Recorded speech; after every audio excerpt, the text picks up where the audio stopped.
ကဲချင်းညီကိုတို့ဒီဟာတော့ကျွန်တော် 1vs4 ကျွန်တော် share တီးထားတဲ့ပွဲလေးပါဆိုတော့ကျွန်တော်ဒီရှင်းအကောင်ကျွန်တော် DBL လေးနဲ့အလဲတားလေးအင်းလိုက်ရဲဆိုတော့မြန်မာတွေပဲနော်ဆိုတော့မြန်မာ Mr. Happy ပါတဲ့ကဲကျွန်တော်နောက်ကသူ့လူတွေရှိတယ်ကျွန်တော်သူ့လူတွေ open တက်လာတယ်ကျွန်တော်အိမ်နဲ့ဗျာ pick up fire လေးတော့ပေးတယ်ဘေးနားမှာကျွန်တော်ခြေတံကြားလို့ကျွန်တော်အတေမအေးလဲကျွန်တော်အိမ်လိုက်ရပါဒီဘေးဖက်မှာကျွန်တော်ခြေတံထက်ကြားနေလို့ကျွန်တော်အခုကျွန်တော် Superman လုပ်ပြမယ်ကြည့်ထားလိုက်ဆိုတော့ကျွန်တော်ဒီ Superman လုပ်ပြမယ်အဲ့ကောင်ကဒီကျွန်တော်ကိုဘယ်လိုလိုက်ပစ်မလဲဆိုတာတစ်ချက်လောက်ကြည့်ကြည့်လိုက်နော်ကျွန်တော်အခုကဲကျွန်တော်လိပ်ပြလေးနဲ့ပြန်ပါပြီဟူယာဟီဦးသူစီတော်မလို့ဆိုငါ့ကိုဖြစ်တယ်ဗျာပြေးတယ်ဗျာ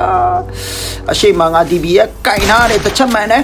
တော်မင်းပြေးပါပြေးချင်အောင်ငါလိုကောင်မျိုးလိုကောင်မျိုးရှိမှမိပြေးချင်လို့အပါဆွဲပေးလိုက်တယ်ဆိုတော့ကျွန်တော်နှစ်ကောင်တော့ရှင်းသွားပြီနောက်နှစ်ကောင်ကျွန်တော်တက်ဖွင့်အတွက်လိပ်ပြလေးဖွင့်လိုက်တယ် import တက်တယ်ခင်ဗျာဆိုတော့ဒီအောက်မှာ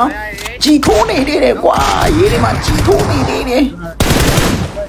ကဲဒီဘက်တကောင်တက်လာပြီဒီဘက်တကောင်တက်လာပြီအိမ်လိုက်ဒါကြာလို့ကျွန်တော်အဲ့ကောင်ကိုနည်းနည်းရှုပ်လို့ကွာကျွန်တော်အပါလေးခေါ်လိုက်မယ်နော်ဆိုတော့အောက်ကောင်ကကျွန်တော်ဘိုင်ဝက်ချမကြီးထိုးနေတယ်ဗျာငါရှော့လေးဖြစ်ကုန်လို့ပါပဲကျွန်တော် okay ကျွန်တော်မှန်သားပြီကျွန်တော်ဒီကောင်ကိုကျွန်တော်နောက်ဆုံးကျွန်တော်မှရွေးချယ်စရာမရှိတော့ FPP လေးနဲ့အဲ့လေမိုးစိတ်လာ